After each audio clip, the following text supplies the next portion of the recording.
환영합니다. 여러분의 마음 이곳에서 풀고 가세요.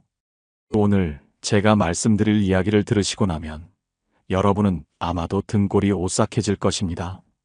왜냐하면 지금 이 순간 여러분이 당연하다고 믿고 계신 그 생각 하나가 바로 여러분의 노후를 무너뜨리고 있기 때문입니다.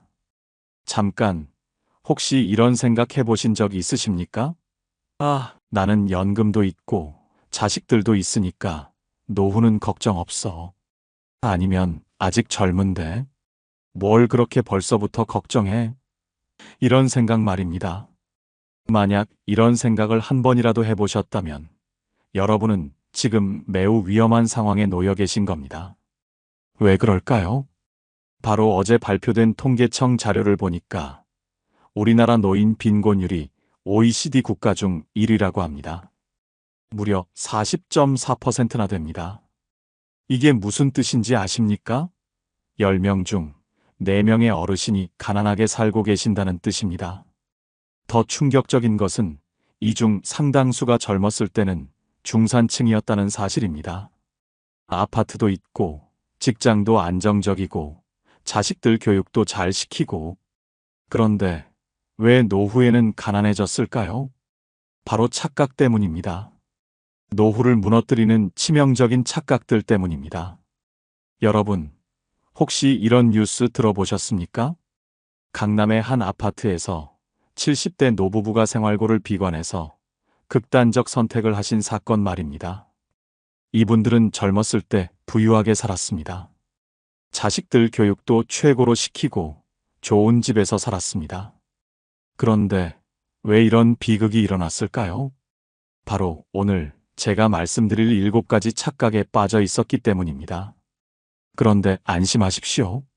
오늘 이 영상을 끝까지 보시면 여러분은 이 착각들로부터 완전히 벗어날 수 있습니다.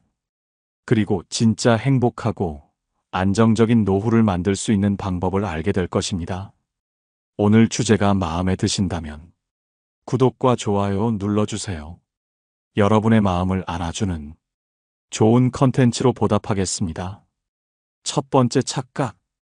연금만 있으면 충분하다. 여러분, 혹시 이런 생각하고 계신가요? 나는 국민연금도 있고 퇴직금도 있으니까 노후는 걱정 없어. 아니면 공무원이니까 공무원 연금으로 충분해.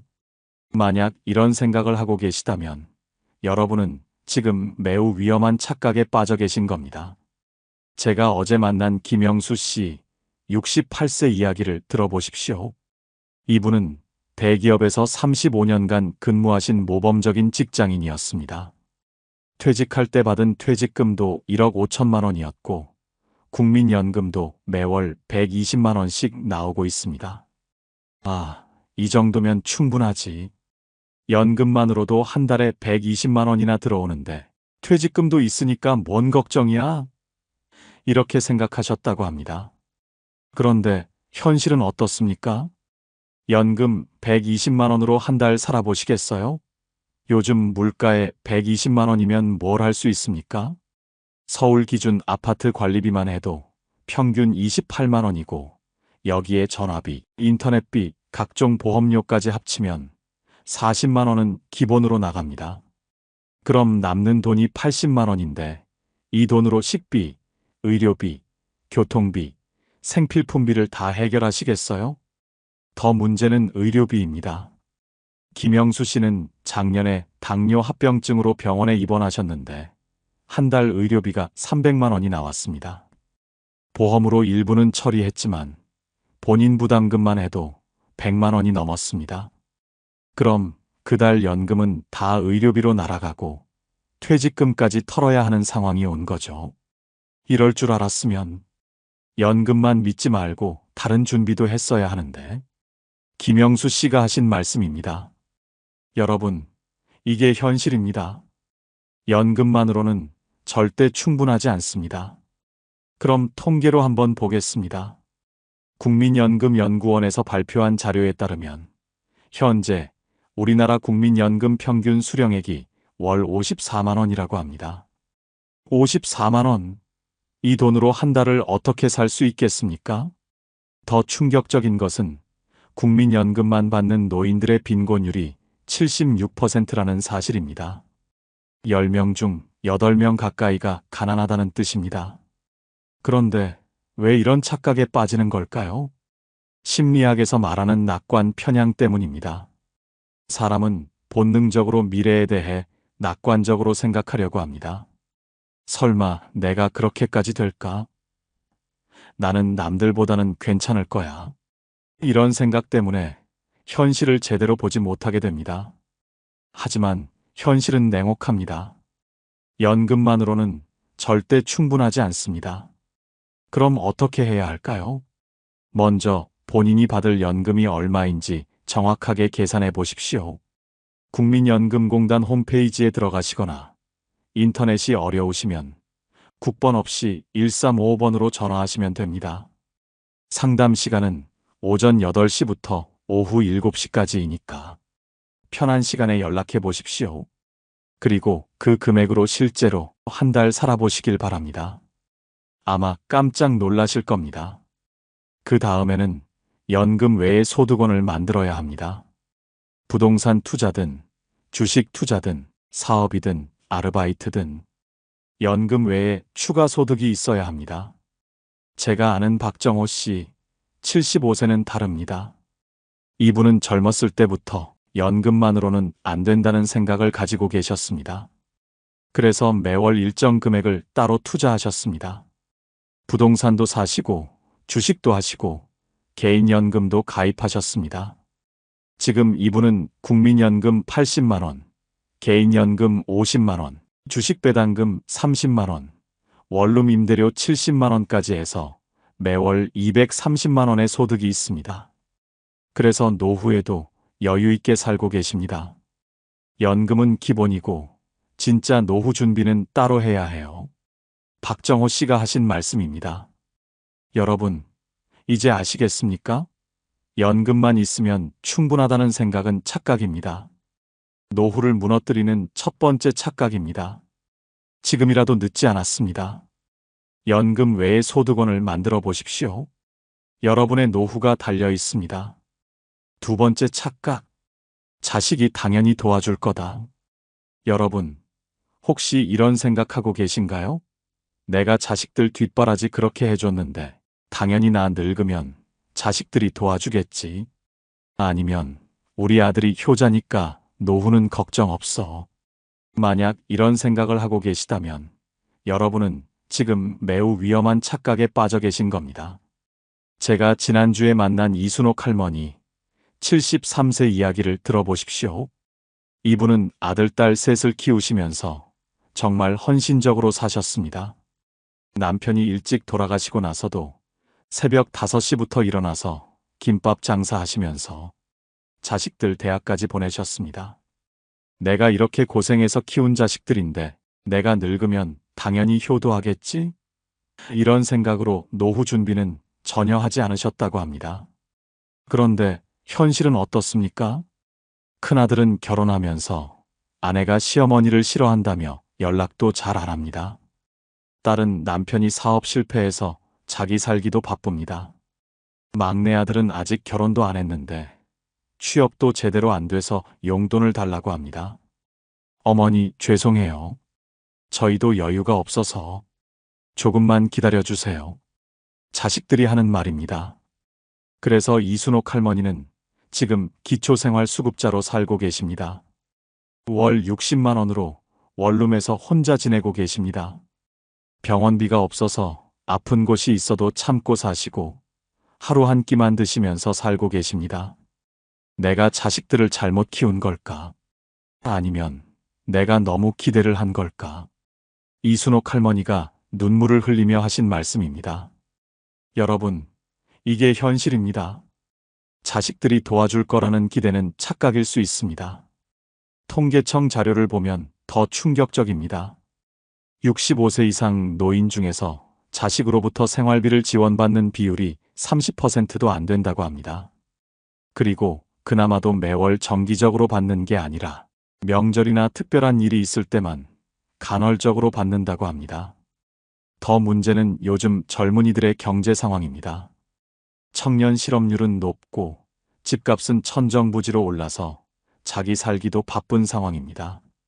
결혼해서 아이 키우고 집 대출 갚느라 부모님께 용돈 드릴 여유가 없는 겁니다.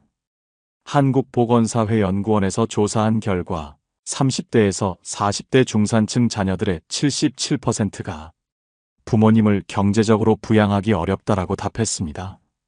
사정이 어려워서 못 돕는 겁니다. 그런데 왜 이런 착각에 빠지는 걸까요? 첫째, 과거의 경험 때문입니다. 예전에는 대가족 시대였고 장남이 부모를 모시는 게 당연했습니다. 그 시대의 기억으로 지금도 그럴 거라고 생각하는 겁니다. 둘째, 심리학에서 말하는 호혜성 원리 때문입니다. 내가 베푼 만큼 돌려받을 거야라는 심리죠.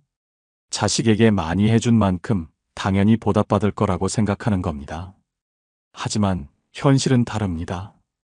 요즘 젊은이들은 개인주의 성향이 강하고 경제적으로도 여유가 없습니다. 효도하고 싶어도 할 수 없는 상황인 겁니다.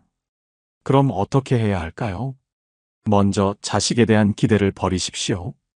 자식들이 도와주면 고마운 일이고 안 도와줘도 당연한 일이라고 생각하셔야 합니다. 대신 스스로 노후를 책임질 수 있도록 준비하십시오. 경제적 준비뿐만 아니라 정신적 준비도 해야 합니다. 자식에게 의존하지 않고 독립적으로 살 수 있는 마음가짐을 가지셔야 합니다. 제가 아는 김철수 씨 69세는 다릅니다. 이분은 자식 셋을 키우시면서도 자식들은 자식들 인생이 있고 나는 내 노후는 내가 책임져야 한다라는 생각을 가지고 계셨습니다. 그래서 젊었을 때부터 노후 준비를 철저히 하셨습니다. 부동산 투자도 하시고 개인연금도 가입하시고 건강관리도 꾸준히 하셨습니다. 지금 이분은 자식들의 도움 없이도 월 200만 원 이상의 소득으로 여유롭게 살고 계십니다. 오히려 자식들에게 용돈도 주시고 손자 손녀들에게 장학금도 주시고 계십니다. 자식들한테 부담 주지 않으니까 가족관계도 더 좋아졌어요. 자식들도 아버지가 든든해서 좋다고 하네요. 김철수 씨가 하신 말씀입니다. 여러분, 이제 아시겠습니까? 자식이 당연히 도와줄 거다라는 생각은 착각입니다. 노후를 무너뜨리는 두 번째 착각입니다. 자식들을 사랑하시면 부담 주지 마십시오. 스스로 독립적인 노후를 만드십시오. 그게 진짜 자식 사랑입니다. 여러분, 여기서 잠깐 스스로에게 물어보십시오. 지금까지 두 가지 착각에 대해 말씀드렸는데 혹시 여러분도 이런 생각을 하고 계셨습니까? 연금만 있으면 충분해 또는 자식들이 도와줄 거야 라고 말입니다. 만약 그렇다면 지금이라도 생각을 바꾸셔야 합니다. 왜냐하면 앞으로 말씀드릴 5가지 착각이 더 있기 때문입니다. 그리고 이 착각들은 더욱 무서운 결과를 가져올 수 있습니다. 독일의 철학자 아르투르 쇼펜하우어가 이런 말을 했습니다. 사람이 가장 후회하는 것은 하지 않은 일이다. 여러분, 노후 준비도 마찬가지입니다. 지금 하지 않으면 나중에 후회하게 됩니다. 공자도 40이 되면 미혹되지 않는다. 라고 했습니다. 하지만 요즘은 60대, 70대가 되어도 착각에 빠져 있는 분들이 너무 많습니다. 이런 착각들을 하나씩 깨뜨려 나가야 합니다. 자, 그럼 계속해서 세 번째 착각을 말씀드리겠습니다. 세 번째 착각, 난 아직 젊다. 준비는 나중에 해도 된다. 여러분, 혹시 이런 생각하고 계신가요? 아직 50대인데 뭘 그렇게 서두르냐? 아니면 60대는 요즘 젊은 거야. 노후 준비는 70대가 되어서 해도 돼. 만약 이런 생각을 하고 계시다면 여러분은 지금 매우 위험한 착각에 빠져 계신 겁니다. 제가 엊그제 만난 박미영 씨 62세 이야기를 들어보십시오. 이분은 자영업을 하시면서 꽤 성공적인 삶을 사셨습니다. 음식점을 운영하시면서 매월 수백만 원씩 벌어들이셨고 자식들 교육도 잘 시키시고 생활도 여유롭게 하셨습니다. 아직 60대 초반인데 뭘 그렇게 서둘러? 나는 건강하고 사업도 잘 되고 있으니까 70대가 되어서 노후 준비하면 돼. 이런 생각으로 노후 준비는 전혀 하지 않으셨다고 합니다. 그런데 작년에 갑자기 무릎 관절염이 심해져서 오래 서 있을 수 없게 되었습니다. 음식점 일을 제대로 할 수 없게 된 거죠. 게다가 코로나19까지 터지면서 매출이 70% 이상 떨어졌습니다. 결국 20년간 운영하던 음식점을 정리할 수밖에 없었습니다. 그런데 가게 정리하면서 임대료며 인테리어 비용이며 오히려 빚만 3천만 원이 생겼습니다. 이럴 줄 알았으면 건강할 때, 사업이 잘 될 때 미리미리 준비했어야 하는데. 박미영 씨가 후회하며 하신 말씀입니다. 여러분, 이게 현실입니다. 나이는 기다려주지 않습니다. 갑작스러운 질병이나 사고는 예고 없이 찾아옵니다. 통계청 자료를 보면 50대에서 갑작스럽게 은퇴하게 되는 사람이 40%나 된다고 합니다. 질병, 구조조정, 사업 실패 등의 이유로 예상보다 일찍 은퇴하게 되는 거죠. 더 충격적인 것은 조기 은퇴한 사람들의 70%가 노후 준비가 부족하다고 답했다는 사실입니다. 시간이 더 있을 줄 알았다라는 게 공통된 답변이었습니다. 한국보건사회연구원에서 실시한 연구에 따르면 노후 준비를 65세 이후에 시작한 사람과 50세에 시작한 사람의 노후 자산 차이가 3배 이상 난다고 합니다. 복리의 마법 때문입니다. 예를 들어보겠습니다. 50세부터 월 50만 원씩 15년간 저축하면 연 5% 수익률 가정 약 1억 3천만 원이 모입니다. 하지만 60세부터 시작해서 월 50만 원씩 10년간 저축하면 약 6,500만 원밖에 모이지 않습니다. 5년 늦게 시작했을 뿐인데 절반 이하로 줄어드는 겁니다. 그런데 왜 이런 착각에 빠지는 걸까요? 첫째, 시간에 대한 착각 때문입니다.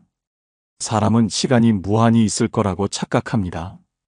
특히 중장년층은 아직 시간 많아라고 생각하는 경향이 강합니다. 둘째, 현재 편향 때문입니다. 심리학에서 말하는 개념인데 사람은 먼 미래의 일보다 당장 눈앞의 일을 더 중요하게 여기는 경향이 있습니다. 지금 당장 놀고 소비하는 게 더 중요하게 느껴지는 거죠. 셋째, 젊음에 대한 착각 때문입니다. 60대는 예전의 40대라고 하죠. 수명이 늘어나면서 60대도 젊다고 생각하게 된 겁니다. 하지만 노후는 나이가 아니라 경제력으로 결정됩니다. 그럼 어떻게 해야 할까요? 지금 당장 시작하십시오. 몇 살이든 상관없습니다. 50대든 60대든 70대든 지금이 가장 빠른 때입니다. 제가 아는 최영희 씨 58세는 다릅니다. 이분은 5년 전부터 노후 준비를 시작하셨습니다. 아직 젊다는 생각을 버리고 시간이 얼마 남지 않았다라는 절박함으로 준비를 시작하신 거죠. 매월 100만 원씩 적금을 넣고 부동산 투자도 하시고 개인연금도 가입하셨습니다. 또한 건강관리도 철저히 하시면서 운동도 꾸준히 하고 계십니다. 나는 70대가 되기 전에 모든 준비를 끝낼 거예요. 그래서 70대는 정말 여유롭게 살 계획이에요. 최영희 씨가 하신 말씀입니다. 또 다른 예로 정재성 씨 64세도 있습니다. 이분은 3년 전에 노후 준비를 시작하셨는데 늦었다고 생각했지만 그래도 시작하길 잘했다고 하십니다. 지금도 열심히 부업을 하시면서 노후 자금을 모으고 계십니다. 60대에 시작해도 10년은 더 일할 수 있으니까 그 10년이라도 열심히 준비하면 80대는 편하게 살 수 있을 거예요. 정재성 씨의 말씀입니다. 여러분, 이제 아시겠습니까? 난 아직 젊다. 준비는 나중에 해도 된다는 생각은 착각입니다. 노후를 무너뜨리는 세 번째 착각입니다. 나이를 핑계로 미루지 마십시오. 지금 당장 시작하십시오. 하루라도 빨리 시작하는 게 유리합니다. 네 번째 착각. 건강은 유전이니 나는 괜찮다. 여러분, 혹시 이런 생각하고 계신가요? 우리 집안은 장수 집안이야. 할아버지도 90세까지 사셨고 아버지도 건강하시니까 나도 건강할 거야. 아니면 지금까지 큰 병 없이 살았으니까 앞으로도 괜찮을 거야. 만약 이런 생각을 하고 계시다면 여러분은 지금 매우 위험한 착각에 빠져 계신 겁니다. 제가 지난달에 만난 이용국 씨 66세 이야기를 들어보십시오. 이분은 정말 건강한 집안에서 태어나셨습니다. 할아버지는 93세까지 농사를 지으시며 건강하게 사셨고, 아버지도 작년에 89세로 돌아가시기 전까지 골프를 치실 정도로 건강하셨습니다. 우리 집안은 장수 집안이야. 유전자가 좋으니까 나도 건강하게 오래 살 거야. 이런 생각으로 건강관리는 전혀 하지 않으셨다고 합니다. 담배도 하루 한 갑씩 30년 넘게 피우시고, 술도 매일 소주 한 병씩 드시고, 운동은 전혀 하지 않으셨습니다. 건강은 타고나는 거지. 뭘 그렇게 관리해? 이런 생각이었다고 합니다. 그런데 작년에 갑자기 가슴이 아파서 병원에 갔더니 심근경색이었습니다. 응급실에서 수술을 받았는데 의사 선생님이 조금만 늦었으면 큰일 날 뻔했다라고 하시더랍니다. 수술 후에도 여러 합병증이 생겼습니다. 당뇨도 생기고 고혈압도 생기고 심장 기능도 많이 떨어졌습니다.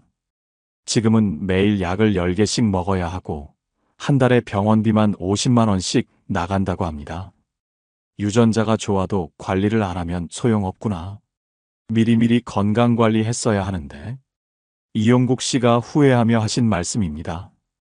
여러분, 이게 현실입니다.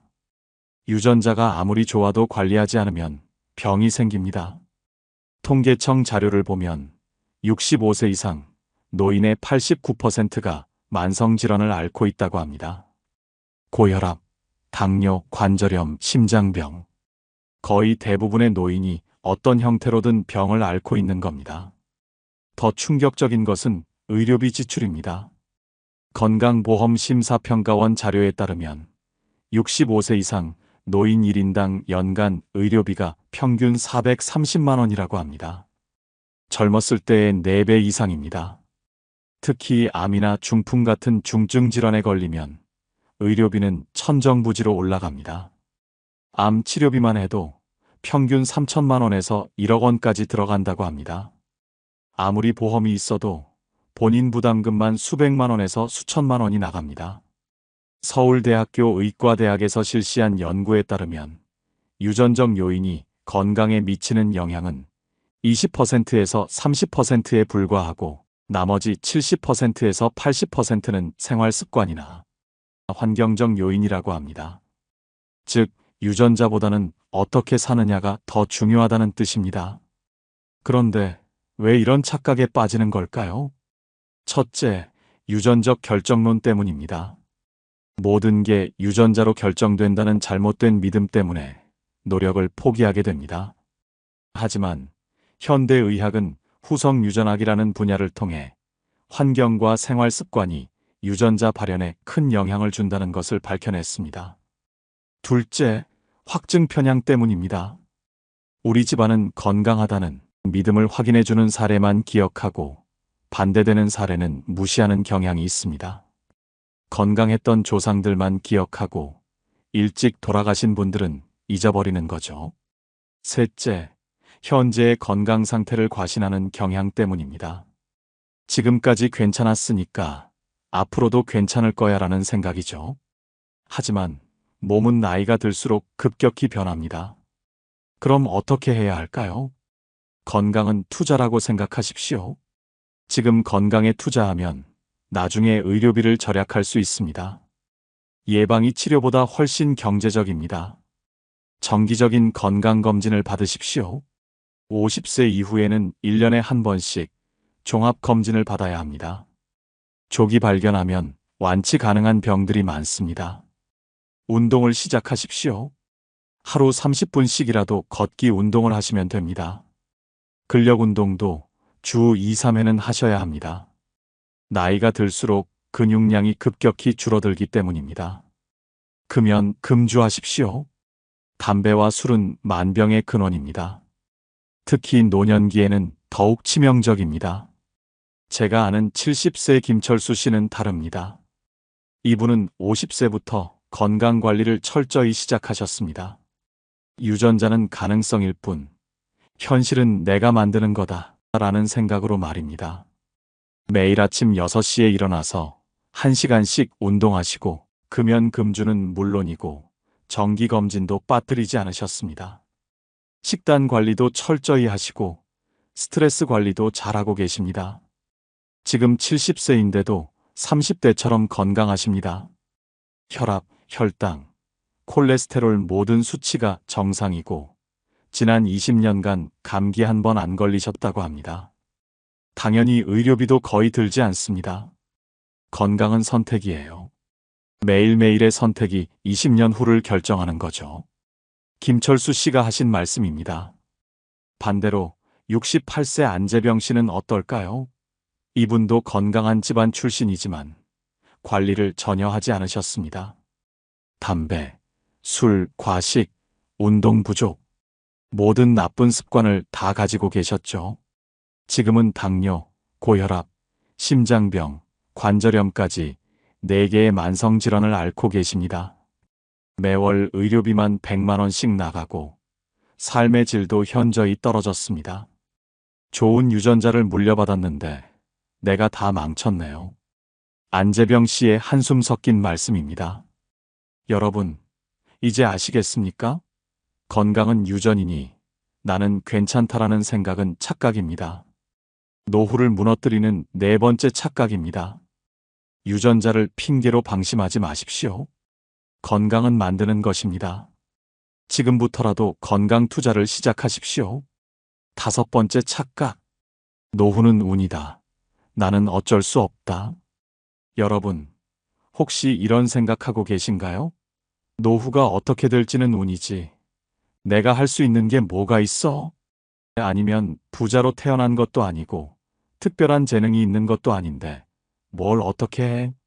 만약 이런 생각을 하고 계시다면 여러분은 지금 매우 위험한 착각에 빠져 계신 겁니다. 제가 어제 만난 73세 조민수 씨 이야기를 들어보십시오. 이분은 평범한 공장 노동자로 살아오셨습니다. 학력도 중졸이시고 특별한 기술이나 재능이 있는 것도 아니었습니다.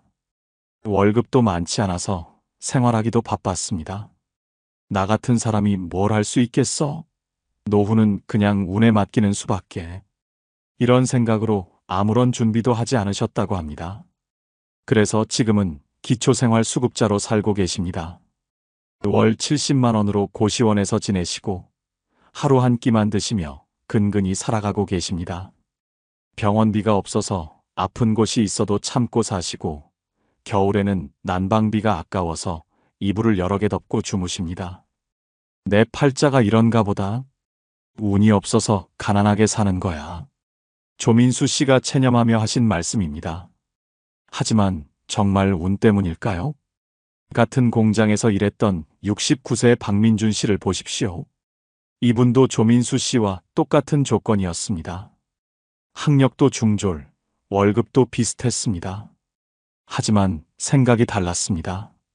비록 지금은 가난하지만 조금씩이라도 모으면 언젠가는 부자가 될 수 있어. 이런 생각으로 매월 월급의 30%를 무조건 저축하셨습니다. 월급이 150만 원이면 45만 원을 저축하고 105만 원으로 생활하셨습니다. 남들이 그렇게 짠하게 살면 뭐 하냐고 했지만 꾸준히 계속하셨습니다. 그렇게 30년간 모은 돈이 2억 원이 되었습니다.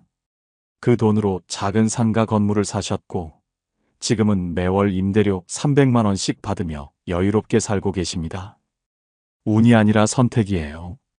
매일매일의 작은 선택이 30년 후를 만든 거죠. 박민준 씨가 하신 말씀입니다. 여러분, 이게 현실입니다. 노후는 운이 아니라 선택의 결과입니다.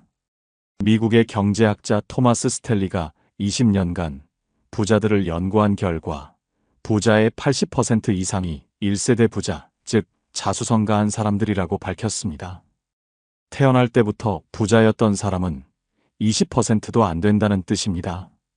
한국은행에서 발표한 가계금융복지조사 결과도 비슷합니다. 상위 20% 부유층 중에서 부모로부터 물려받은 재산이 주된 재산인 경우는 30%도 안 된다고 합니다. 나머지는 모두 본인이 벌어서 모은 돈입니다. 더 중요한 것은 소득 수준과 상관없이 돈을 모을 수 있다는 사실입니다. 한국개발연구원에서 실시한 연구에 따르면 소득 하위 20%에서도 꾸준히 저축하는 가구의 20%는 20년 후에 중상위층이 되었다고 합니다. 그런데 왜 이런 착각에 빠지는 걸까요? 첫째, 학습된 무력감 때문입니다. 심리학자 마틴 셀리그만이 발견한 개념인데, 반복된 실패 경험으로 인해 내가 뭘 해도 안 될 거야 라는 생각에 빠지게 되는 현상입니다. 둘째, 외부 통제소 성향 때문입니다. 자신의 인생이 외부 요인, 운, 환경, 타인에 의해 결정된다고 믿는 성향이죠. 반대로 내부 통제소 성향을 가진 사람은 자신의 노력으로 인생을 바꿀 수 있다고 믿습니다. 셋째, 현상유지 편향 때문입니다. 사람은 변화를 싫어하고 현재 상태를 유지하려는 경향이 있습니다. 지금까지 이렇게 살았는데 뭘 바꿔라는 생각이죠. 그럼 어떻게 해야 할까요? 먼저 생각부터 바꾸십시오. 나는 할 수 없다는 생각을 나는 할 수 있다로 바꾸십시오. 작은 것부터 시작해서 성공 경험을 쌓아가십시오. 둘째, 롤모델을 찾으십시오. 나와 비슷한 환경에서 성공한 사람들의 이야기를 찾아보십시오. 그들이 어떻게 했는지 벤치마킹 하십시오. 셋째, 작은 습관부터 시작하십시오. 갑자기 큰 변화를 시도하면 실패할 확률이 높습니다. 매일 1,000원씩이라도 저축하는 것부터 시작하십시오. 제가 아는 65세 이상우 씨는 정말 대단하십니다. 이분은 40세까지 일용직 노동자로 사셨습니다. 하루 벌어서 하루 먹고 사는 생활이었죠. 그런데 40세에 결심하셨습니다. 이대로는 안 되겠다. 뭔가 바꿔야 해. 그래서 야간 고등학교에 다니기 시작하셨습니다. 낮에는 일하고 밤에는 공부하는 생활을 3년간 계속하셨습니다. 고등학교를 졸업한 후에는 택시 기사가 되셨습니다.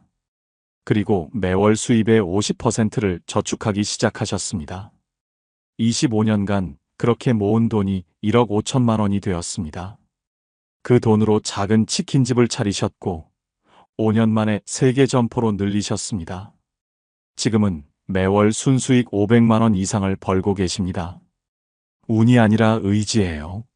40세에 포기했으면 지금도 일용직이었을 거예요. 이상우 씨가 하신 말씀입니다. 또 다른 예로 63세 김형수 씨도 있습니다. 이분은 평생 월급쟁이로 사셨는데 50세에 이대로는 노후가 불안하다라는 생각을 하게 되셨습니다. 그래서 부업을 시작하셨습니다. 퇴근 후에 배달 아르바이트를 하시고 주말에는 청소일도 하셨습니다. 남들이 나이 들어서 왜 그렇게 고생하냐라고 했지만 13년간 꾸준히 계속하셨습니다. 그렇게 모은 돈이 8천만 원이 되었고 그 돈으로 지방 소도시에 작은 상가 건물 지분을 매입하셨습니다. 여러 명이 공동 투자하는 형태로 참여하신 거죠. 지금은 그 지분에서 나오는 임대료 수익만으로도 월 80만 원의 수입이 있습니다. 운을 탓할 시간에 움직이는 게 낫더라고요. 김형수 씨의 말씀입니다. 여러분, 이제 아시겠습니까? 노후는 운이다. 나는 어쩔 수 없다는 생각은 착각입니다. 노후를 무너뜨리는 5번째 착각입니다. 운을 탓하지 마십시오. 지금부터라도 움직이십시오. 여러분의 노후는 여러분이 만드는 것입니다. 6번째 착각. 관계만 좋으면 돈은 필요 없다. 여러분, 혹시 이런 생각하고 계신가요? 돈이 뭐가 중요해? 가족, 친구들과 관계만 좋으면 행복하게 살 수 있어. 아니면 돈 때문에 관계를 상하게 하고 싶지 않아. 돈보다는 사람이 우선이지. 만약 이런 생각을 하고 계시다면 여러분은 지금 매우 위험한 착각에 빠져 계신 겁니다. 제가 지난주에 만난 74세 한정희 씨 이야기를 들어보십시오. 이분은 정말 인심 좋은 분이셨습니다. 젊었을 때부터 친구들, 친척들과 관계를 중시하셨고, 누가 돈이 어려우면 언제든 빌려주셨습니다. 돈은 돌고 도는 거야. 어려울 때 서로 도와주면 되지. 이런 생각으로 자신의 노후 준비보다는 남을 도와주는 것을 우선시하셨습니다. 그렇게 친구들에게 빌려준 돈만 해도 3천만 원이 넘었고, 친척들 사업 자금, 자식들 결혼 자금까지 보태주시다 보니 노후 자금은 전혀 모으지 못하셨습니다. 그런데 정작 한정혜 씨가 어려워졌을 때는 어떻게 되었을까요? 작년에 부인이 치매에 걸려서 요양원에 모셔야 하는 상황이 되었습니다. 요양원비가 월 150만 원인데 한정혜 씨의 연금은 70만 원밖에 안 됐습니다. 80만 원이 부족한 상황이었죠. 그래서 그동안 도와줬던 친구들에게 연락을 해봤습니다. 나도 어려운 상황이니까 조금씩이라도 도와달라고 부탁했습니다. 하지만 대부분의 친구들이 미안하다, 우리도 여유가 없다라며 거절했습니다. 어떤 친구는 아예 전화도 받지 않았습니다. 그렇게 친하게 지냈던 사이인데 말입니다. 결국 한정혜 씨는 기초생활수급자가 되어서 공립요양원에 부인을 모셔야 했습니다. 공립요양원은 시설이 좋지 않아서 부인의 상태가 더 악화되었습니다. 관계가 좋다고 생각했는데 정작 내가 어려울 때는 아무도 도와주지 않네요. 돈이 없으니까 관계도 의미가 없어요. 한정혜 씨가 눈물을 흘리며 하신 말씀입니다. 여러분, 이게 현실입니다. 돈 없는 관계는 한계가 있습니다. 서울대학교 사회학과에서 실시한 연구에 따르면 경제적 어려움을 겪는 노인들의 85%가 사회적 관계에서도 소외감을 느낀다고 답했습니다. 돈이 없으니까 모임에도 나가기 어렵고 선물이나 경조사비도 부담스러워서 관계가 자연스럽게 멀어지는 겁니다. 또한 한국보건사회연구원에서 조사한 결과 돈 때문에 가족 관계가 악화되었다라고 답한 노인이 60% 이상이었습니다. 자식들에게 경제적으로 의존하게 되면서 갈등이 생기는 경우가 많은 거죠. 더 충격적인 것은 노인 우울증의 주요 원인 중 하나가 경제적 문제라는 사실입니다. 한국정신건강의학회 자료에 따르면 경제적 어려움을 겪는 노인들의 우울증 발생률이 일반 노인보다 3배 이상 높다고 합니다. 그런데 왜 이런 착각에 빠지는 걸까요? 첫째, 이상주의적 사고 때문입니다. 돈보다는 마음이 중요하다는 아름다운 이상을 현실과 혼동하는 경우가 많습니다. 물론 마음이 중요하지만 현실에서는 돈도 필요합니다. 둘째, 과거의 경험 때문입니다. 예전에는 이웃 간의 품앗이 문화가 강했고 실제로 서로 도우며 살았습니다. 하지만 지금은 개인주의 사회가 되면서 그런 문화가 많이 사라졌습니다. 셋째, 돈에 대한 부정적 인식 때문입니다. 돈 얘기하면 속물 같다. 돈 때문에 관계가 상한다는 생각 때문에 돈의 중요성을 인정하지 않으려고 합니다. 그럼 어떻게 해야 할까요? 관계와 경제, 둘 다 중요하다는 것을 인정하십시오. 둘 중 하나를 포기할 필요가 없습니다. 경제적으로 여유가 있어야 진짜 좋은 관계를 유지할 수 있습니다. 제가 아는 67세 이균상 씨는 완전히 다릅니다. 이분은 젊었을 때부터 관계도 중요하지만 돈도 중요하다는 균형 잡힌 생각을 가지고 계셨습니다. 친구들과 좋은 관계를 유지하시면서도 본인의 노후 준비는 철저히 하셨습니다. 누가 돈을 빌려달라고 해도 미안하지만 나도 노후 준비해야 해서라고 정중히 거절하셨습니다. 대신 정말 어려운 친구가 있으면 돈을 빌려주는 게 아니라 일자리를 소개해주거나 다른 방법으로 도움을 주셨습니다. 그 결과 지금은 월 250만 원의 수입으로 여유롭게 살고 계십니다. 그래서 친구들과의 관계도 더 좋아졌습니다. 경조사비도 넉넉히 내고 친구들과 여행도 자주 가고 맛있는 것도 사주시면서 즐겁게 지내고 계십니다. 돈이 있으니까 오히려 관계가 더 좋아졌어요. 부담 없이 만날 수 있거든요. 이균상 씨가 하신 말씀입니다. 반대로 69세 최무열 씨는 어떨까요?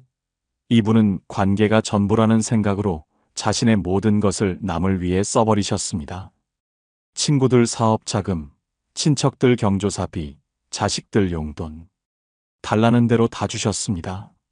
지금은 기초생활수급자로 살고 계시는데 그때 도와줬던 사람들은 아무도 연락하지 않습니다. 자식들조차 아버지가 돈이 없으니까라며 안부 인사도 잘 안 합니다. 관계를 위해서 돈을 다 써버렸는데 정작 돈이 없으니까 관계도 다 끝났네요. 최무열 씨의 한탄입니다. 실제로 하버드 대학교에서 80년간 진행한 성인 발달 연구에 따르면 행복한 노년을 보내는 사람들의 공통점은 좋은 관계와 경제적 안정 모두를 갖춘 경우라고 합니다.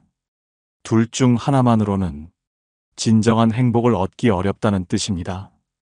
여러분, 이제 아시겠습니까? 관계만 좋으면 돈은 필요 없다는 생각은 착각입니다. 노후를 무너뜨리는 6번째 착각입니다. 관계와 경제, 둘 다 챙기십시오. 그래야 진짜 행복한 노후를 만들 수 있습니다. 7번째 착각. 죽을 때 가져갈 것도 아닌데 준비 안 해도 된다. 여러분, 혹시 이런 생각하고 계신가요? 어차피 죽을 때 가져갈 것도 아닌데 뭘 그렇게 모아?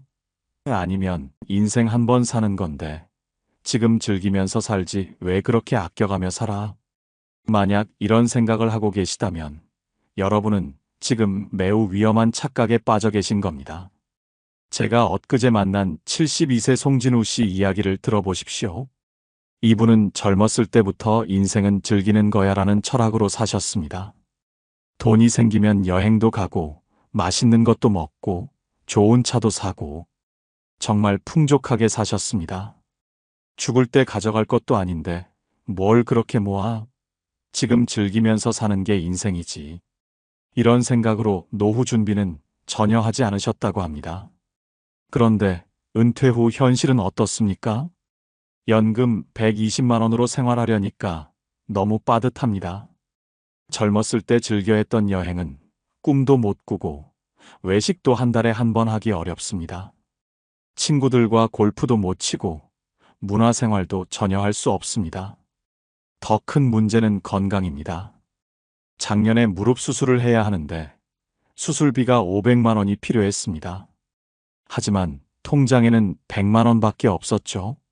그래서 수술을 포기하고 진통제만 먹으면서 버티고 계십니다.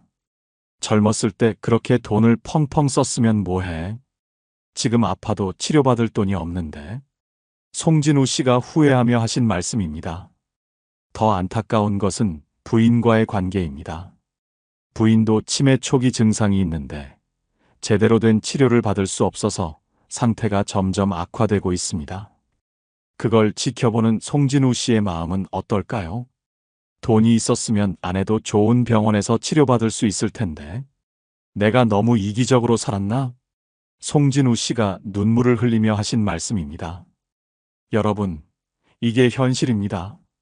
돈을 가져갈 수는 없지만 살아있는 동안에는 절대적으로 필요합니다. 통계청 자료를 보면 65세에 은퇴한 사람의 평균 여생이 남자 18년, 여자 22년이라고 합니다. 18년부터 22년을 더 살아야 한다는 뜻입니다. 이 긴 시간을 돈 없이 어떻게 살겠습니까? 더 중요한 것은 건강 수명입니다. 질병 없이 건강하게 살 수 있는 기간이 평균 12년에서 15년 정도라고 합니다. 나머지 7년에서 10년은 각종 질병으로 고생하면서 살아야 한다는 뜻입니다. 이때 의료비가 얼마나 들어갈지 아십니까? 국민건강보험공단 자료에 따르면 생애 의료비 중 60%가 65세 이후에 집중된다고 합니다. 즉, 노년기에 가장 많은 의료비가 필요하다는 뜻입니다. 그런데 왜 이런 착각에 빠지는 걸까요? 첫째, 죽음에 대한 부정 때문입니다. 사람은 본능적으로 죽음을 부정하려고 합니다. 나는 아직 죽지 않을 거야 라는 생각으로 노년기의 현실을 외면하게 됩니다. 둘째, 현재 편향 때문입니다. 지금 당장의 즐거움이 미래의 필요보다 더 크게 느껴지는 심리적 현상입니다. 나중 일은 나중에 생각하자는 식으로 미루게 됩니다. 셋째, 물질에 대한 철학적 거부감 때문입니다. 돈이 전부가 아니다. 정신적인 가치가 더 중요하다는 생각이 극단으로 가면서 돈의 현실적 필요성을 무시하게 됩니다. 그럼 어떻게 해야 할까요? 죽을 때 가져갈 수는 없지만 살아있는 동안은 꼭 필요하다는 것을 인정하십시오. 돈은 수단입니다. 건강하고 존엄한 노후를 위한 수단 말입니다. 제가 아는 68세 김기일 씨는 완전히 다릅니다.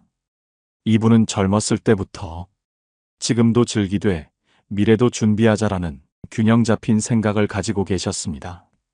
월급의 50%는 현재를 위해 쓰고 30%는 저축하고 20%는 투자하는 원칙을 30년간 지켜오셨습니다. 물론 가끔은 여행도 가고 맛있는 것도 드셨지만 항상 한도 내에서 하셨습니다. 지금은 월 300만 원의 수입으로 정말 여유롭게 살고 계십니다. 원하는 여행도 마음껏 다니시고 좋은 음식도 드시고 문화생활도 충분히 즐기고 계십니다. 건강관리도 최고 수준으로 받고 계십니다. 젊었을 때 조금 참았던 덕분에 지금 진짜 자유롭게 살고 있어요. 돈 걱정 없이 하고 싶은 거 다 할 수 있거든요. 김현실 씨가 하신 말씀입니다. 더 감동적인 것은 김기일 씨가 사회에 기부도 많이 하신다는 점입니다. 매년 1천만 원씩 장학금으로 기부하시고 불우한 이웃들도 돕고 계십니다. 경제적 여유가 있으니까 이런 좋은 일도 할 수 있는 거죠. 돈이 있어야 진짜 의미 있는 일도 할 수 있어요. 죽을 때 가져갈 수는 없지만 살아있을 때 좋은 일에 쓸 수 있잖아요. 김기일 씨의 또 다른 말씀입니다. 한국의 전통 철학자 정약용은 경장이라는 개념을 말했습니다. 현재와 미래를 균형 있게 경영하라는 뜻입니다. 지금만 생각해서도 안 되고 미래만 생각해서도 안 된다는 거죠.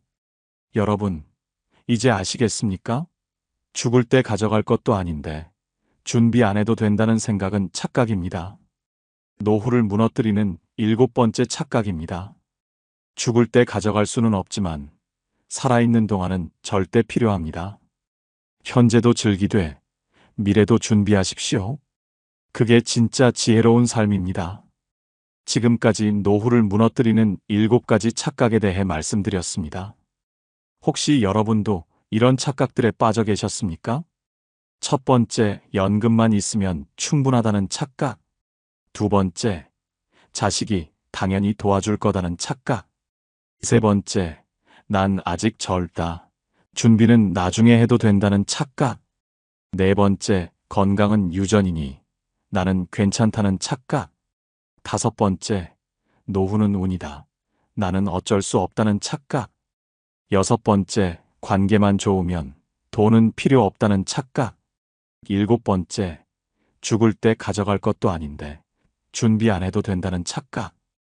이 7가지 착각이 바로 노후를 무너뜨리는 주범들입니다. 하지만 안심하십시오. 착각을 깨달았다는 것은 이미 절반의 성공입니다. 문제를 아는 것이 해결의 시작이니까요. 그럼 이제 어떻게 해야 할까요? 먼저 생각을 바꾸십시오. 연금만 있으면 충분하다. 연금 외에 추가 소득원을 만들어야 한다. 자식이 당연히 도와줄 거다. 내 노후는 내가 책임져야 한다. 난 아직 젊다. 지금이 가장 빠른 때다. 건강은 유전이다. 건강은 만들어가는 것이다. 노후는 운이다. 노후는 선택의 결과다. 관계만 좋으면 된다. 관계와 경제 모두 중요하다. 가져갈 것도 아니다. 살아있는 동안은 꼭 필요하다. 이렇게 생각을 바꾸는 것부터 시작하십시오. 둘째, 지금 당장 행동하십시오. 나이가 몇 살이든 상관없습니다. 50대든 60대든 70대든 지금이 가장 빠른 때입니다. 하루라도 빨리 시작하는 것이 유리합니다. 작은 것부터 시작하십시오. 매일 1,000원씩이라도 저축하고 매일 30분씩이라도 운동하고 매달 정기검진도 받고 새로운 기술도 배우고. 셋째, 다양한 준비를 하십시오. 경제적 준비, 연금 외에 소득원 만들기, 투자, 부업 등. 건강 준비, 규칙적인 운동, 금연금주, 정기검진, 스트레스 관리 등. 사회적 준비, 좋은 인간관계 유지, 사회활동 참여, 새로운 취미 개발 등. 정신적 준비, 자립정신, 긍정적 사고, 평생학습 자세 등. 넷째, 롤모델을 찾으십시오. 성공적인 노후를 보내고 있는 분들의 이야기를 찾아보십시오. 그분들이 어떻게 준비했는지, 어떤 마음가짐을 가지고 있는지 배우십시오. 다섯째, 포기하지 마십시오. 가끔은 힘들고 포기하고 싶을 때도 있을 겁니다. 하지만 포기하지 마십시오. 여러분의 노후가 달려 있습니다. 가족들의 행복도 달려 있습니다. 여러분, 노후를 무너뜨리는 것은 운명이 아닙니다. 우리가 붙잡고 있는 착각입니다. 이 착각들을 하나씩 깨뜨려 나가면 여러분도 분명히 행복하고 안정적인 노후를 만들 수 있습니다. 제가 만났던 많은 어르신들 중에서 행복한 노후를 보내고 계신 분들의 공통점이 있었습니다. 바로 착각을 빨리 깨고 일찍 준비를 시작했다는 것입니다. 반대로 힘든 노후를 보내고 계신 분들의 공통점도 있었습니다. 착각에 빠져서 준비를 하지 않았다는 것입니다. 여러분은 어느 쪽을 선택하시겠습니까? 저는 여러분들이 모두 행복한 노후를 보내시기를 진심으로 바랍니다. 건강하고 경제적으로 여유롭고 사랑하는 사람들과 함께하는 노후 말입니다. 그런 노후는 꿈이 아닙니다. 충분히 가능합니다. 착각을 깨고 지금부터 준비하시면 됩니다. 마지막으로 조선시대 실학자 박제가의 말씀을 전해드리겠습니다. 배우될 때가 있고 행하될 때가 있다. 지금이 바로 그때이다. 여러분의 노후도 마찬가지입니다. 배울 때가 있고 준비할 때가 있습니다. 지금이 바로 그때입니다. 지금이 가장 빠른 때입니다. 내일부터가 아니라 오늘부터, 지금부터 시작하십시오. 여러분의 노후가 누구보다 단단하고 행복하기를 바랍니다. 오늘 영상을 보며 여러분은 어떤 생각이 드셨나요? 여러분의 경험과 생각을 댓글로 나눠주세요. 여러분의 이야기가 누군가에게 큰 위로와 깨달음이 될 것입니다. 오늘도 끝까지 시청해주신 여러분께 깊은 감사를 드립니다. 오늘 영상이 도움이 되셨다면 소중한 분들께 공유해 주시고 구독과 좋아요로 저를 응원해 주세요. 여러분과의 소중한 연결이 저에게 큰 힘이 됩니다. 오늘도 행복한 하루 되세요. 이상으로 마음 풀고 가세요 였습니다. 환영합니다. 여러분의 마음 이곳에서 풀고 가세요. 내가 평생 모은 돈, 과연 내 노후를 지켜줄 수 있을까? 지금부터라도 뭘 준비해야 자식 눈치 안 보고 살 수 있을까? 사람들은 노후는 마음 먹기 나름이라고 쉽게 말합니다. 하지만 그 마음을 지켜주는 건 결국 매달 통장에 들어오는 생활비입니다. 여러분, 2024년 기준으로 60대 이상, 은퇴 후에 필요한 생활비는 300만 원을 넘습니다. 평균 수명이 85세까지 이어진다고 하면 퇴직 후 35년을 버텨야 합니다. 그런데 현실은 300만 원도 빠듯하다는 말이 여기저기서 들려오지 않으신가요?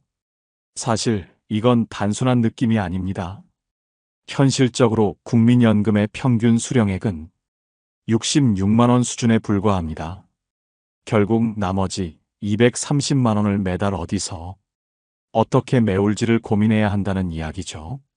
어떤 분은 이제 와서 뭘 더 준비하겠냐며 한숨을 쉬시고, 또 어떤 분은 이 나이에 뭘 새로 시작하냐라며 억울해하시기도 합니다. 하지만 여러분, 늦었다고 생각될 때가 오히려 가장 빠른 출발점이 될 수 있습니다. 오늘은 여러분의 노후 35년을 위해 300만 원 생활비를 현실적으로 만드는 방법을 함께 나누려 합니다. 지금부터 20분 동안 아주 구체적이고 현실적인 방법을 함께 나눌 겁니다. 오늘 주제가 마음에 드신다면 구독과 좋아요 눌러주세요. 여러분의 마음을 안아주는 좋은 컨텐츠로 보답하겠습니다. 여러분, 그런데 말입니다. 이렇게 마음으로 준비를 다짐해도 막상 손에 쥔 돈을 어떻게 써야 할지 막막할 때가 있습니다. 내가 가진 자산이 어떤 상태인지부터 점검해야 하는 이유죠.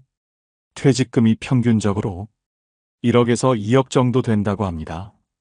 큰 돈처럼 느껴지지만 앞으로 30년, 40년을 버텨야 할 종잣돈이라는 걸 생각하면 마음이 편치 않은 분들도 많으실 겁니다.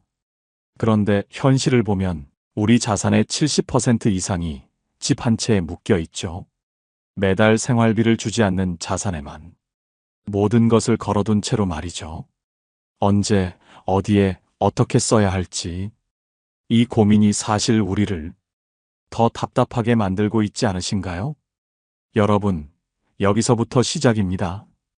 지금부터라도 내 돈의 현주소를 정확히 살펴보는 게 첫걸음입니다. 부동산에만 의지할 게 아니라 이 돈을 나눠서 생활비를 만들어낼 방법을 차근차근 찾아가야 합니다. 이제 여러분의 돈이 잠자고 있는 자산이 아니라 노후의 든든한 생활비가 되도록 함께 그 해답을 찾아가겠습니다. 이제 문제는 딱 하나로 좁혀집니다. 내가 매달 쓸 수 있는 300만 원, 어디서 어떻게 만들어낼 것인가? 여기서부터가 오늘의 핵심입니다. 많은 분들이 퇴직금이나 부동산을 쥐고 계셔도 정작 매달 들어오는 생활비는 한숨 쉴 정도로 부족하다는 얘기 정말 많이 들려옵니다. 그래서 오늘은 노후 소득의 4대 파이프라인부터 차근차근 다시 짚어보겠습니다. 여기서 답을 찾을 수 있을 테니까요. 노후 소득의 4대 축은 국민연금, 퇴직연금, 임대소득, 그리고 개인연금입니다. 이 네 가지가 서로 다른 파이프라인처럼 연결돼야 혹시 한 군데서 문제가 생겨도 생활비가 끊기지 않기 때문입니다. 그런데 현실적으로는 이 네 가지 중 한두 가지는 아예 없거나 금액이 너무 적은 경우가 많습니다. 특히 퇴직연금은 직장을 오래 다닌 분들도 없거나 아주 적은 경우가 흔하고, 임대소득은 말 그대로 집이 있어야 가능한 수입입니다. 현실적으로 집 한 채만 있는 경우도 많으시죠. 결국 국민연금만으로는 턱없이 부족하고 나머지는 개인연금이나 적립식 투자로 메워야 하는 현실을 마주하게 됩니다. 그래서 오늘 영상에서는 이 4대 축을 어떻게 채워갈 수 있을지, 특히 개인연금 안에서 어떤 선택지가 있고 왜 달러로 받는 개인연금이 요즘 같은 시대에는 특히 주목받는지까지 아주 구체적이고 현실적인 방법을 함께 풀어드리려 합니다. 여러분, 이제 가장 중요한 질문이 남았습니다. 왜 하필 달러 연금이어야 하는가? 많은 분들이 이렇게 물어보시죠. 달러는 전 세계에서 가장 안전한 기축통화입니다. 우리 원화는 환율과 세계 경제의 변동에 늘 휘청거리지만 달러는 전혀 다른 움직임을 보입니다. 세계 경제가 불안해질 때마다 오히려 달러 가치는 더욱 높아집니다. 특히 여러분이 노후를 맞이하는 60대, 70대 이후에는 갑작스러운 경제 위기나 물가 폭등이 큰 타격이 되죠. 그럴 때 달러로 받는 연금은 생활비를 지켜주는 가장 든든한 방어막이 됩니다. 달러 연금은 매년 달러로 생활비를 받습니다. 예를 들어 원화 가치가 떨어져 물가가 치솟아도 달러로 받는 연금은 그 영향을 크게 줄여줍니다. 이처럼 달러 연금은 단순한 연금 이상의 의미를 가집니다. 물가 방어, 환율 방어, 그리고 무엇보다도 노후에 안정된 생활비를 만들어주는 든든한 기반이 됩니다. 여기까지가 큰 그림이라면 이제부터는 달러 연금의 핵심을 하나씩 살펴보겠습니다. 여러분이 실제로 어떤 상품을 선택하고 어떤 장점을 누릴 수 있는지 더 이상 어렵다고 느끼지 않도록 아주 쉽게 풀어드리겠습니다. 바로 달러 연금의 5가지 핵심, 지금부터 하나씩 함께 보시죠. 먼저 첫 번째, 여러분이 원화로 넣은 돈이 달러로 적립되고 달러로 연금이 나온다는 점입니다. 원화 환산 기능이라고 부르는데 이게 왜 중요할까요? 우리나라 원화 가치는 솔직히 세계 경제의 큰 파도에 따라 늘 출렁거립니다. 그런데도 매달 달러로 생활비를 받게 되면 그 가치가 훨씬 안정적으로 지켜지죠. 물가가 오르고 원화 가치가 떨어져도 달러로 받으면 생활비가 무너지지 않는 겁니다. 두 번째는 1억 원까지 비과세 혜택입니다. 여러분, 연금을 받으면서 세금까지 떼어가면 참 억울하지 않으시겠어요? 노후에 가장 중요한 건 내가 쓸 수 있는 실제 금액입니다. 달러 연금 상품 중에는 이자 소득세나 배당 소득세 없이 1억 원까지 비과세가 되는 경우가 있습니다. 소득이 많은 분들은 특히 금융소득 종합과세 걱정도 덜 수 있고 실제로 손에 쥐는 생활비가 더 많아지는 거죠. 이건 단순한 달러 환산이 아니라 노후 생활비를 지키는 아주 중요한 디테일입니다. 세 번째는 확정금리 보장입니다. 요즘은 금리 흐름이 예측하기 어려운 상황이죠. 조금씩 낮아질 수도 있고 반대로 언제든 다시 오를 수도 있는 게 현실입니다. 그런데 달러 연금 중에는 5년, 10년 동안 가입할 때 정해진 금리를 그대로 보장해주는 상품도 있습니다. 생활비가 줄어들 걱정을 덜어주면서 앞으로 어떤 상황이 와도 내 노후 소득은 안정적으로 지킬 수 있게 해주는 겁니다. 네 번째는 중도 해지나 추가 납입의 유연성입니다. 여러분, 돈이란 게 언제나 예상대로만 굴러가진 않죠. 갑자기 큰 돈이 필요해질 때도 있고 또 반대로 여유가 생기면 더 넣고 싶을 때도 있습니다. 달러 연금은 중도의 일부를 인출할 수 있는 상품도 있고 또 마음이 바뀌거나 여유가 생기면 추가로 돈을 더 넣을 수 있는 옵션도 있습니다. 노후에도 돈이 묶여서 발목 잡히는 불안을 덜어주는 아주 중요한 기능이죠. 마지막으로 5번째, 무엇보다 중요한 것은 보험사의 재무 건전성입니다. 아무리 좋은 달러 연금이라도 운용하는 회사가 불안하면 무슨 소용이 있겠습니까? 그래서 지금 여력 비율, 바로 KICS를 꼭 보셔야 합니다. 매트라이프라는 미국 보험사의 경우 이 비율이 무려 356%입니다.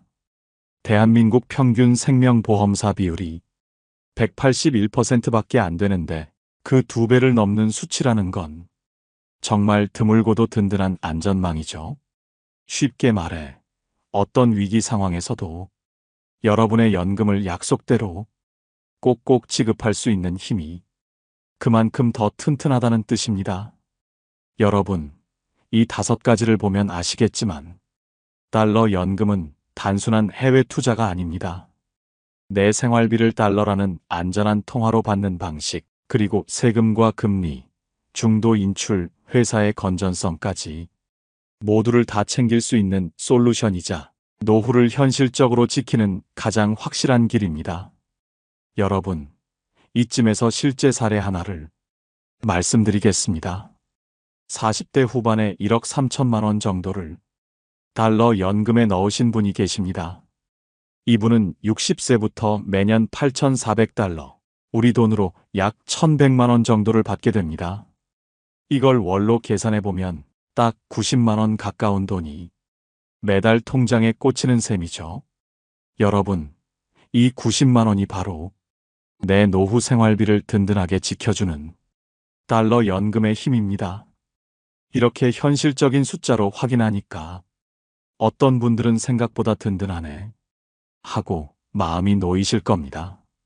또 어떤 분들은 내 퇴직금으로도 충분히 가능하겠다 하고 자신감을 가지시기도 하죠. 사실 퇴직금이나 모아둔 돈으로 이 정도 현금 흐름을 매달 만들어낸다는 게 예적금으로는 결코 쉽지 않은 일입니다.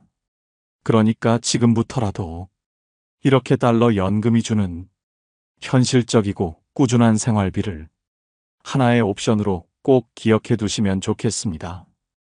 여러분, 이제 이런 생각이 드실 겁니다. 좋아. 달러 연금의 힘도 알았고, 실제로 받는 사례도 봤다. 그런데 이걸 어디서, 어떻게 시작할 수 있는지, 그게 궁금하다. 하고 말이죠. 사실 이게 가장 중요한 질문입니다. 달러 연금은 모든 보험사에서 다 취급하는 게 아닙니다. 현재 대한민국에서 달러 연금을 가입할 수 있는 보험사는 매트라이프 생명, AIA 생명, 그리고 KB라이프 생명, 이렇게 딱 세 곳뿐입니다.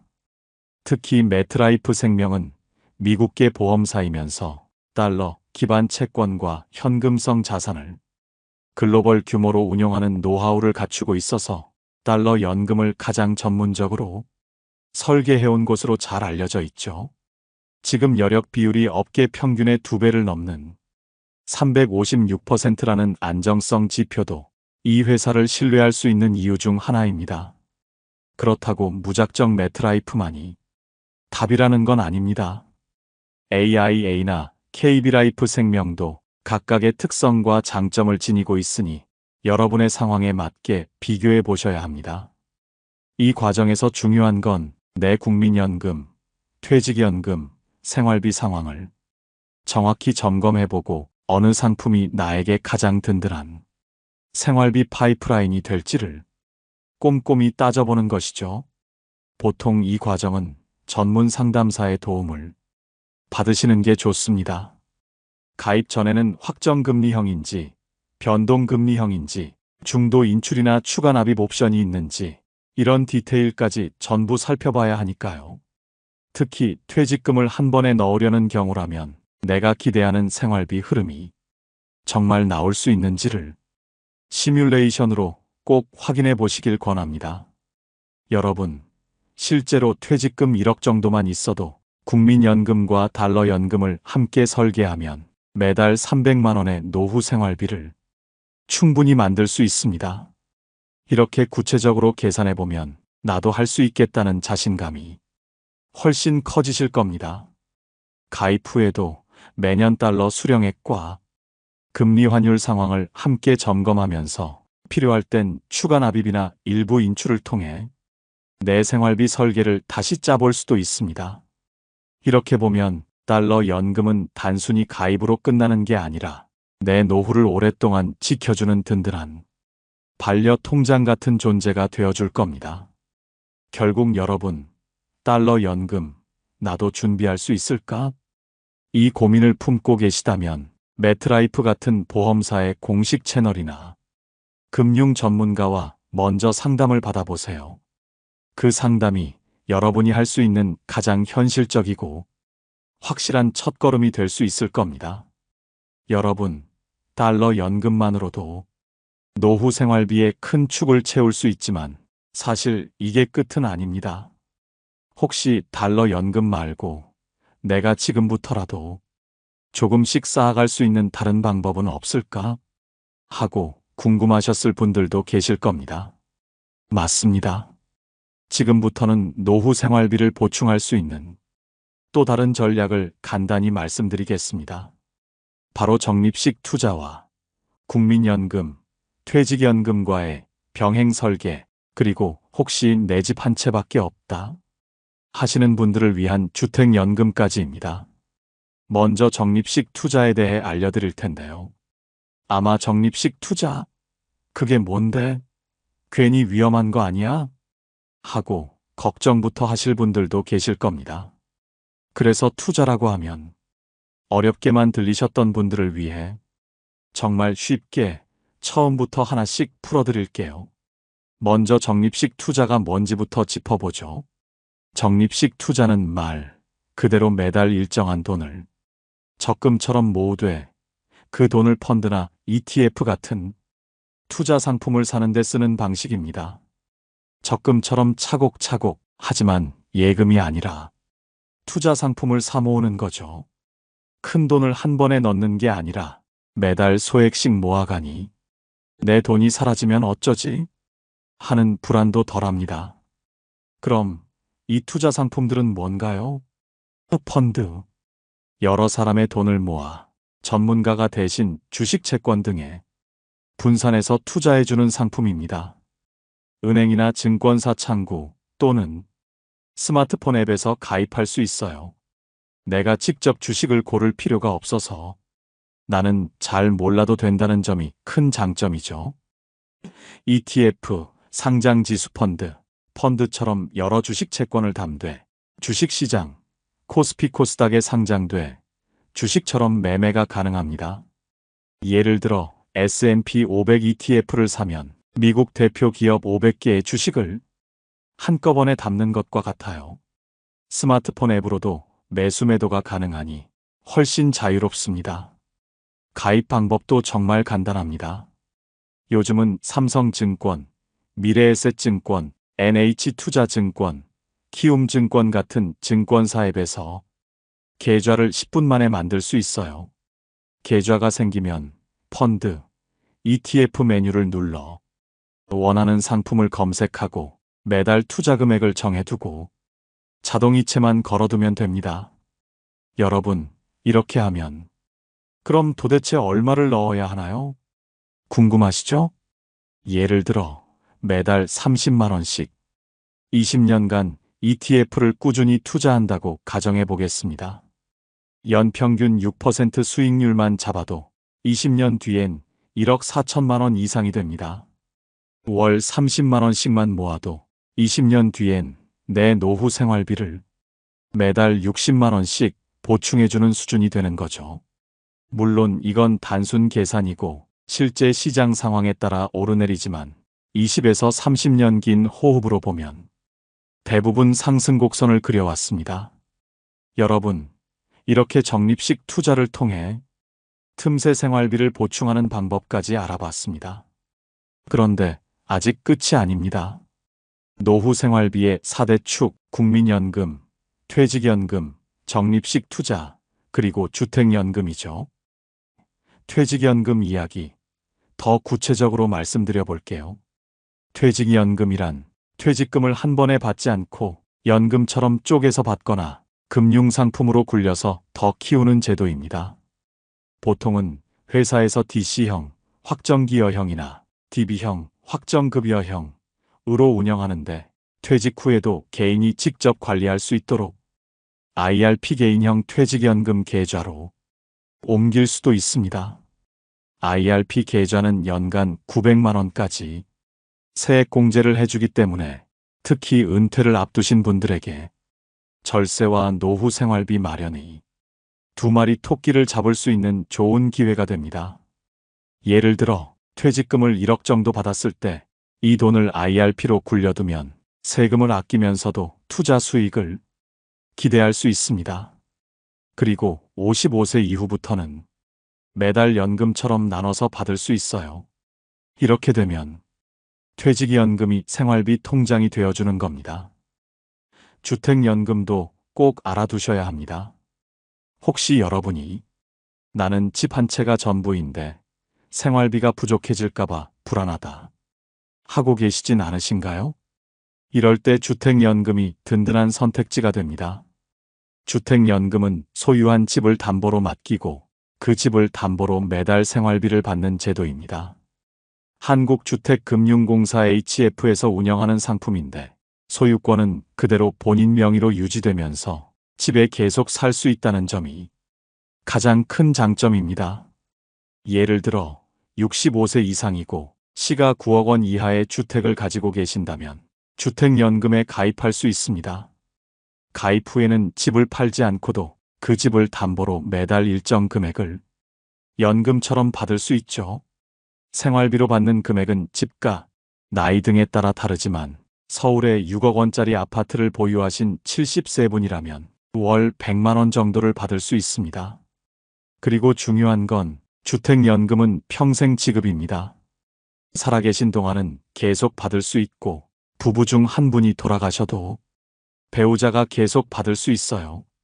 내 집은 있지만 현금이 없어서 답답하다 하셨던 분들에게는 정말 좋은 방안입니다. 이렇게 보시면 됩니다. 국민연금으로는 월 66만 원 정도 기본적인 생활비의 기둥을 세운다.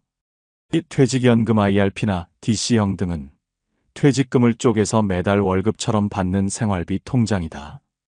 이 적립식 투자펀드 ETF는 내 생활비의 틈새를 채워주는 벽돌 같은 역할을 한다. 이 주택연금은 내 집 한 채를 지키면서도 평생 쓸 수 있는 주택 기반 생활비 파이프라인이다. 그리고 달러연금은 환율, 물가 위기에도 끄떡없는 든든한 방어막이자 반려 통장이다. 이렇게 기둥과 벽돌, 지붕, 방어막까지 다 갖춰야 여러분이 필요로 하는 월 300만 원 생활비를 현실로 만드는 내 맞춤형 연금 전략이 완성됩니다. 사실 하나만으로는 부족할 수 있습니다. 하지만 이렇게 4대 축과 달러 연금까지 함께 쓰면 혹시 한 군데에서 문제가 생겨도 생활비가 끊기지 않는 든든한 연금 건물을 세울 수 있게 됩니다. 여러분, 여기서 중요한 건 단순히 알았다가 아닙니다. 지금부터라도 내 상황을 하나씩 정리해보고 어떤 파이프라인을 먼저 세우고 어떤 벽돌을 쌓고 어떤 방어막을 둘지를 함께 고민해야 한다는 거죠. 혹시 나는 어디서부터 시작해야 할지 모르겠다 하시면 절대 혼자서만 고민하지 마세요.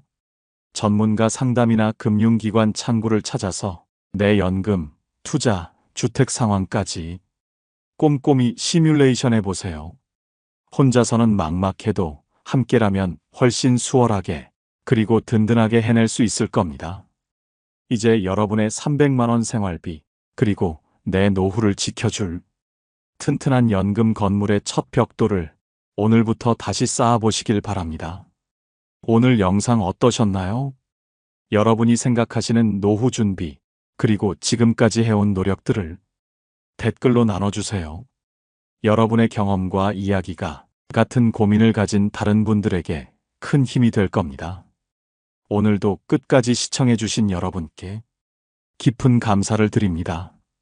오늘 영상이 도움이 되셨다면 소중한 분들께 공유해 주시고 구독과 좋아요로 저를 응원해 주세요. 여러분과의 소중한 연결이 저에게 큰 힘이 됩니다. 오늘도 행복한 하루 되세요. 이상으로 마음 풀고 가세요 였습니다. 환영합니다. 여러분의 마음 이곳에서 풀고 가세요.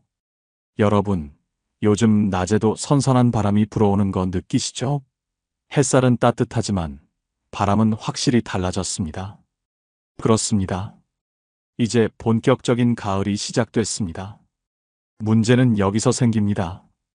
우리가 아무렇지 않게 꺼내 입는 가을 옷이 어떤 건 여러분을 10년 젊어 보이게 만들지만 어떤 건 오히려 10년은 더 늙어 보이게 만든다는 사실입니다. 나는 옷에 크게 신경 안 써도 돼 하시는 분들 계시죠? 하지만요, 패션은 단순히 멋부리는 게 아닙니다. 나이 들어갈수록 옷차림은 곧 내 품격, 내 자신감, 내 존재감이 됩니다. 같은 70대인데 어떤 분은 와, 세련됐다는 말을 듣고 또 어떤 분은 괜히 더 늙어 보이신다는 소리를 듣습니다. 이 차이를 만드는 건 비싼 명품도 화려한 장식도 아닙니다. 바로 가을 옷을 어떻게 입느냐에 달려 있습니다. 오늘은요, 가을에 절대 입으면 안 되는 옷차림, 그리고 단번에 품격 있어 보이는 패션 법칙까지 알려드리겠습니다.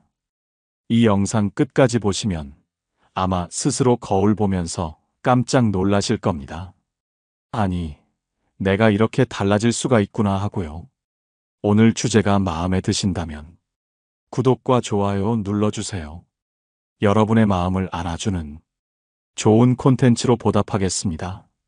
첫 번째, 칙칙한 전신 검정. 장례식장 패션의 함정입니다. 가을 되면 가장 먼저 꺼내 입는 색이 뭘까요? 바로 검정입니다. 왜냐고요? 무난하고 때도 안 타고 어디에나 어울린다고 생각하시기 때문입니다. 게다가 검정은 날씬해 보인다는 말도 있죠. 맞습니다. 검정은 체형을 어느 정도 감춰주고 편안한 선택처럼 보입니다. 하지만 여러분, 전신 검정은 가을 패션의 최악입니다. 그 이유는 단순합니다. 검정은 날씬해 보이게는 하지만 동시에 얼굴빛을 칙칙하게 만들고 전체 분위기를 무겁고 쓸쓸하게 만듭니다. 마치 장례식장 패션처럼요. 혹시 여러분도 옷장을 열 때마다 검정 옷부터 찾으시는 건 아니신가요? 이게 제일 무난하지 하면서 말입니다. 패션계에서도 이런 점을 지적한 인물이 있습니다. 세계적인 패션계 인플루언서 안나 윈투어는 전신 검정은 너무 우울해 보인다. 마치 장례식 가는 사람 같다고 말했습니다. 심리학 연구 역시 흥미롭습니다. 검정 옷은 사람을 날씬하게 보이게 만들지만 동시에 더 공격적이고 차갑게 보이게 한다는 결과가 있습니다.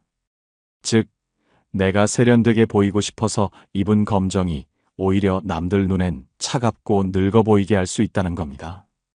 더 구체적으로 말씀드리면 검정은 빛을 완전히 흡수하는 색입니다.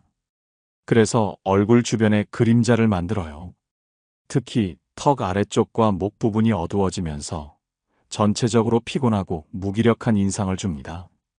나이가 들수록 이런 효과는 더 강해져요.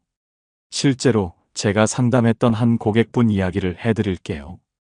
68세 김모님이었는데 처음에는 완전히 검정 일색이었어요. 검정 니트, 검정 바지, 검정 신발, 검정 가방까지. 그런데 단순히 상의를 다크 네이비로 스카프만 카멜 컬러로 바꿨을 뿐인데요. 정말 놀라운 변화가 일어났습니다. 주변에서 10년은 젊어 보인다는 말을 들으셨대요. 그렇다면 대안은 뭘까요? 네이비, 짙은 브라운, 차콜 그레이를 선택해 보십시오. 여전히 어둡지만 따뜻하고 단정하면서도 세련된 품격을 보여줍니다. 특히 네이비는 검정보다 훨씬 지적이고 고급스러운 인상을 줍니다. 심리학적으로도 네이비는 신뢰와 안정감을 전달하는 색이에요. 비즈니스 자리에서도 검정보다 네이비를 더 선호하는 이유가 바로 이거예요. 짙은 브라운은 가을의 따뜻함을